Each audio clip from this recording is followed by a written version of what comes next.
నీ పరిశుద్ధ నామానికి సమస్త ఘనత మహిమ. ప్రియ దేవుని బిడ్డలారా, ఈరోజు ట్యూస్డే 14th ఏప్రిల్ 2026. మీ అందరికీ యేసు ప్రభు వారి పేరట నేను శుభాలు తెలియపరుస్తున్నాను.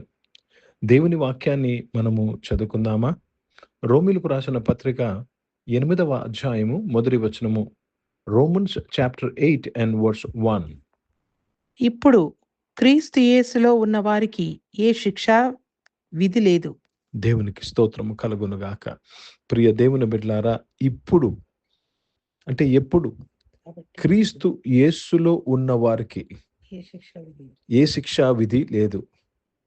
దేవునికి కృతజ్ఞతాస్తుతులు చెల్లిస్తున్నాను. ఇప్పుడు అనే మాట రాయబడిందంటే, ఎప్పుడైతే నువ్వు యేసు క్రీస్తులో ఉన్నావో, యేసు ప్రభుని సొంత రక్షకుడుగా అంగీకరించావో, క్రీస్తుతో నిన్ను నువ్వు ఐడెంటిఫై చేసుకున్నావో, ఇది చాలా ముఖ్యమైన మాట. క్రీస్తుతో నిన్ను నీవు పోల్చుకోవాలి. దేవునికి స్తోత్రము కలుగునుగాక.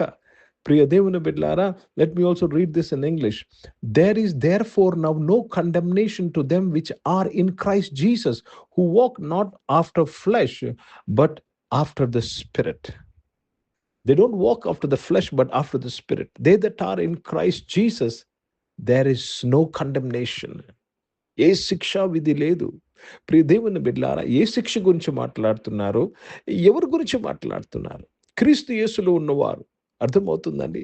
బైబిల్లో యేసు క్రీస్తులో ఉన్నవారు నూతన సృష్టి అయి ఉన్నారు. ప్రియ దేవుని బిడ్డలారా, శిక్షా విధి లేదంటే వారికి రెండో మరణం లేదు. They are a new creation. They don't have death. దేవుడు వారిని తిరిగి జన్మింపచేశాడు.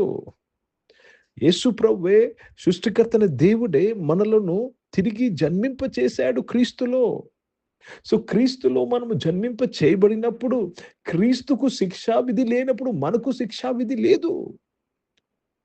ఎలా తెలుసండి యేసు క్రీస్తు వారికి శిక్షా విధి లేదని? ఆయన 3వ దినాన మరణాన్ని జయించి లేచాడు. That's why there is no condemnation.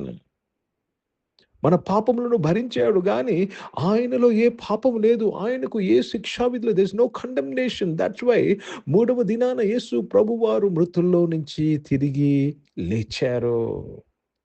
కాబట్టి క్రీస్తులో ఉంటే నీవు కూడా లేపబడ్డావు.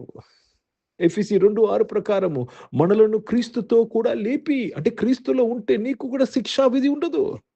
క్రీస్తుతో నిన్ను నీవు ఐడెంటిఫై చేసుకోకపోతే, క్రీస్తుతో నిన్ను నీవు పోల్చుకోకపోతే, నీవు ఏకమవ్వకపోతే, క్రీస్తులో ఉండకపోతే నీకు శిక్షా విధి ఉంది.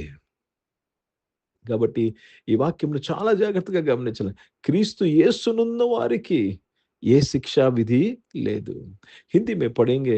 रोमियो का पत्र, उसमें 8 अध्याय और पहला वचन पढ़ रहे हैं। इस प्रकार अब उनके लिए जो यीशु मसीहा में है स्थिर है, कोई दंड नहीं है। कोई दंड नहीं, वो स्थिर है जो यीशु मसीह में है। सबको नहीं। क्या आप यीशु मसीह में हैं?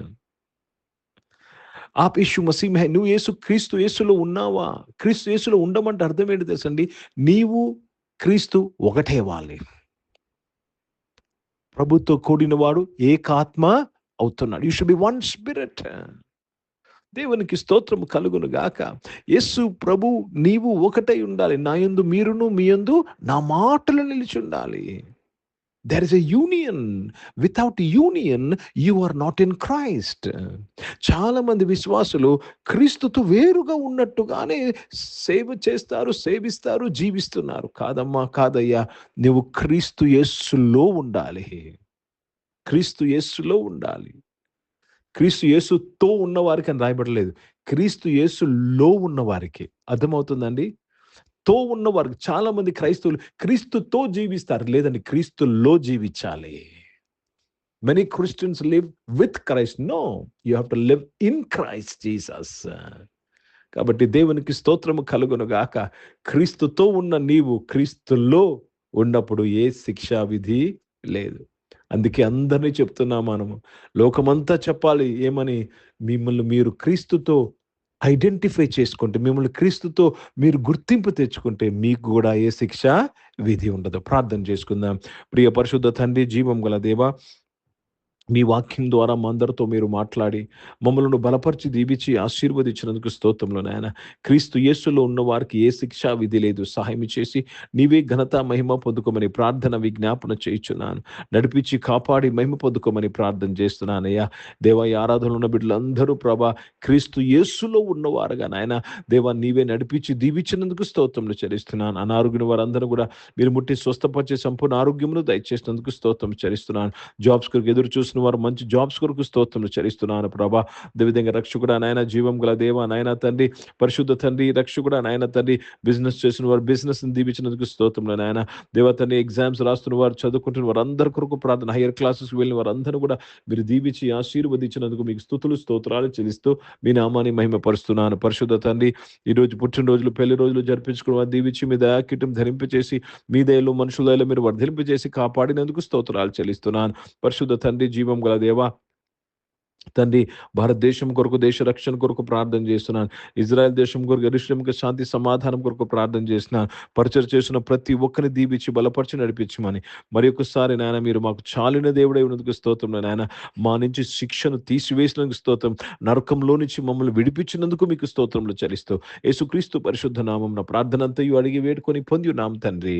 ఆమేన్. పరలోకమందున్న మా తండ్రి, మీ నామం పరిశుద్ధ పరచబడును గాక, మీ రాజ్యము వచ్చును గాక, మీ చిత్తం పరలోకమందు నెరవేర్చబడుతున్నట్లు భూమి మీద నెరవేర్చబడిన మాకు కావాల్సిన ఆహారమును మాకు దయచేయము. మా ఇండ్ల అపరాధములు చేసిన వారు మేము క్షమించిన ప్రకారం అపరాధులు క్షమించము. మమ్మల్ని శోధులు తెగ కీర్ని తప్పించము. ఎందుకంటే రాజ్యము, శక్తి, మహిమ నిరంతరం నీవై ఉన్నావు తండ్రి.